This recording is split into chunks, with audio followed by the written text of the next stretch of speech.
জয় গুরু। ইষ্টপ্রাণ দাদা ও মায়েরা, আজ ইষ্ট প্রসঙ্গে একটি গুরুত্বপূর্ণ বিষয়ে জেনে নেব। শ্রী শ্রী ঠাকুর বলে দিয়েছেন কাশ্মীর প্রসঙ্গে শ্রী শ্রী ঠাকুর কি বলেছেন এবারে জেনে নেব। 2রা জ্যৈষ্ঠ শুক্রবার 1317, ইংরাজি 17 মে 1963, প্রতুল দীপ্তি 2য় খণ্ড থেকে সংগৃহীত। ভাগ করা হোক, গণভোট নেওয়া হোক ইত্যাদি নানান কথা বলছে। কাশ্মীরের অনেকখানি জমি পাকিস্তান জবরদখল করে নিয়েছে। শ্রী শ্রী ঠাকুর বললেন, কাশ্মীর আপনাদের অর্থাৎ ভারত সরকারের।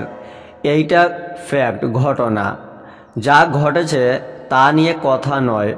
ভাগাভাগির কথা বলার মানেই হলো ওইদিকে ঝুঁকে পড়া। মুখে ওইসব কথা ভাগাভাগি বা গণভোট ইত্যাদি বললে গায়ের জোরও কমে যায়। বজ্র নির্ঘোষে হাজারবার বলা উচিত যা ফ্যাক্ট, ঘটনা তা। কাশ্মীর ভারতের অবিচ্ছেদ্য অংশ, সর্বসমক্ষে তাই তো বলা উচিত। হলো যা তো হলো, কিন্তু বলা তো উচিত যে সমস্ত কাশ্মীর ভারতেরই অংশ। রাজা তো সমগ্র কাশ্মীরকেই দিয়েছেন ভারত সরকারের হাতে। জ্ঞানদা বললেন, খুব শক্ত মনোভাব নেবার দরকার। শ্রী শ্রী ঠাকুর বললেন, তেমন শক্ত লোকই দেখি না। তেমন শক্ত লোক কই? সর্দার পাটেল ছিলেন।